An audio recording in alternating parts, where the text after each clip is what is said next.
Okay guys, so today I'm going to remove the bumper and install the Alpharex Pro headlights on my 4Runner 2020. We are going to remove the push pins locks inside the hood. We just have they're located on top of the bumper. You see is a little space between the grill and the engine.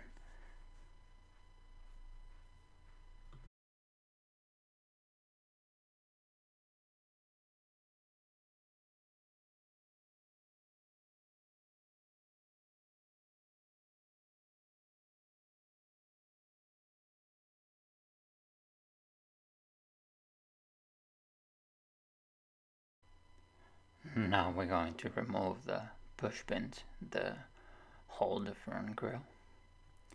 Have one on each side.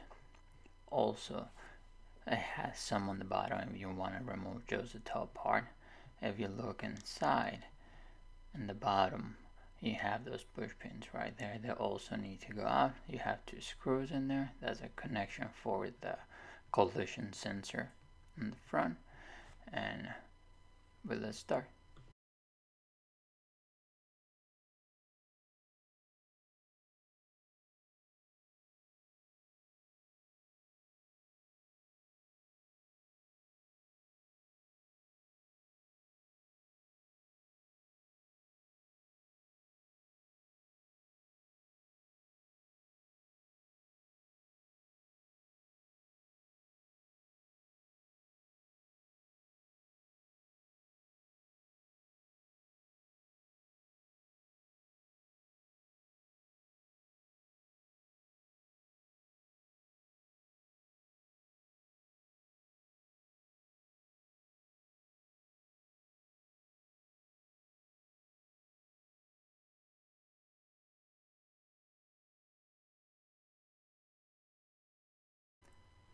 Now we're going to remove the 3 screws on the side of the bumper.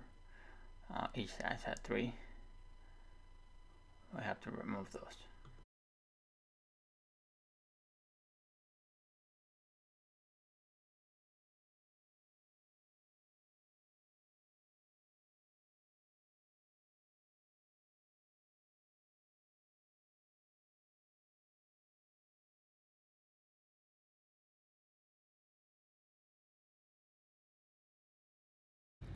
Okay, so I want to go ahead and start removing the screws for the bottom, the fender, and the locks.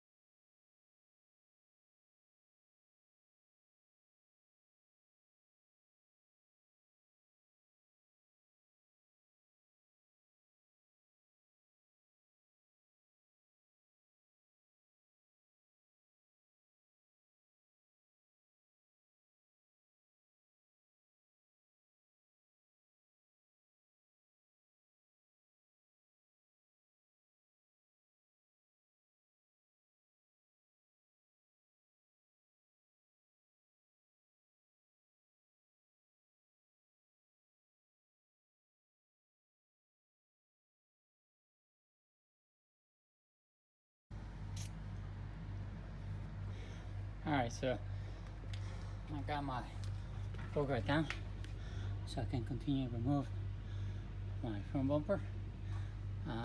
There's a collision sensor. I'm going to disconnect that negative battery so I don't have any problems with it. I've removed it. Then I'm going to continue to start pushing over the clips. All the screws are out except for the 2 in the inside. Those are out. The ones underneath are out. So I'm gonna go ahead and remove this 2 screws right here. Unplug this, but first I need to remove the negative battery and see how it goes.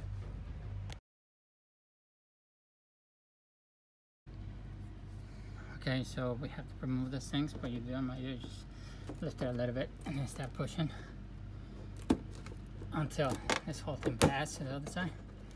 Then you're clear, and then it has a little tap in here, just be careful with that. Let it break it. And that's pretty much it. And then I want to see if I can show you how you guys pull it out. Okay.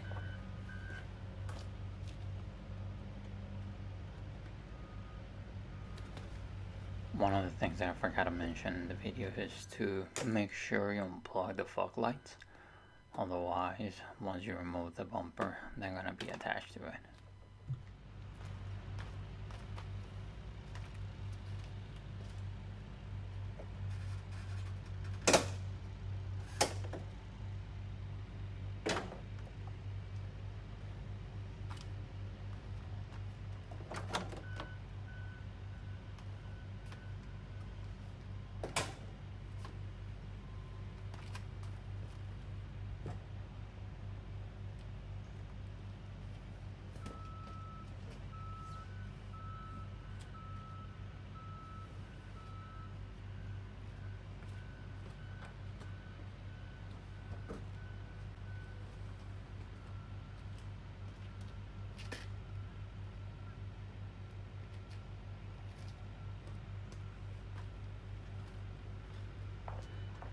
Okay, bumper off.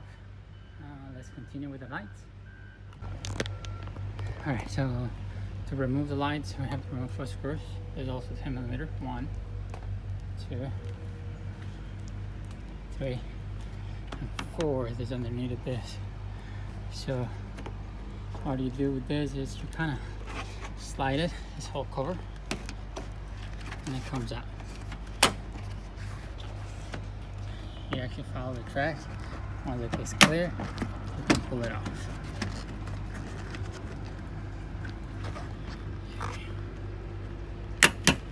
Then comes out, and there's a little lock in there. But I don't need to remove it, I just need to clear this part so I can get it out. There we go. Oh, it's dirty in there. So the same thing in the other side. You just have to slide it until you clear it.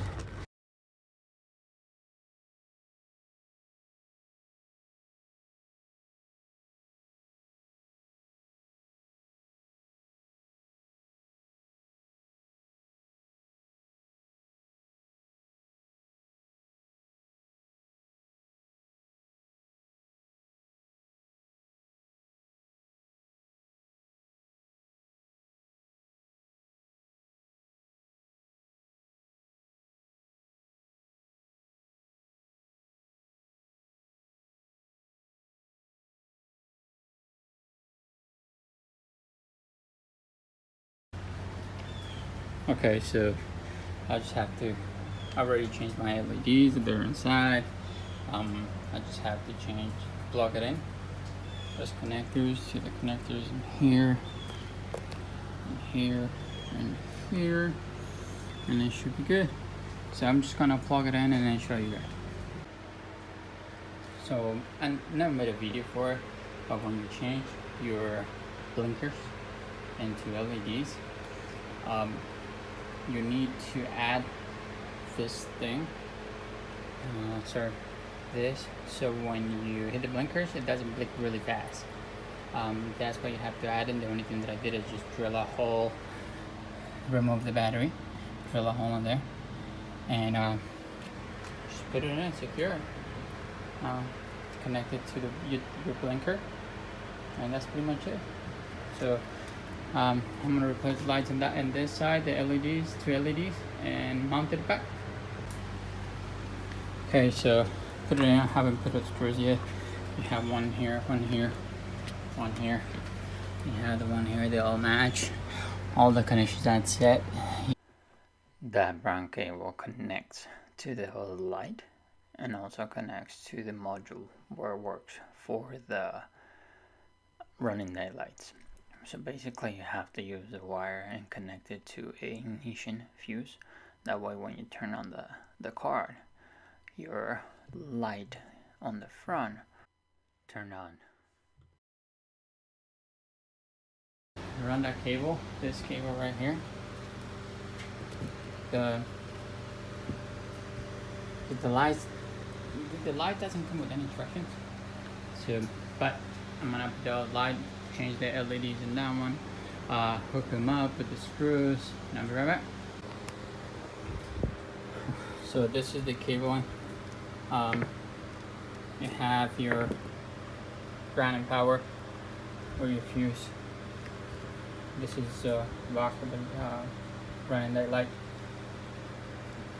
This is the one that goes to the fuse for the running the light. This is just power for the done red light, so it works.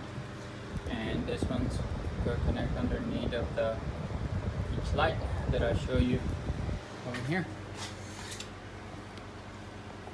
So I'm going to run the cables connected to the battery, and see how it goes.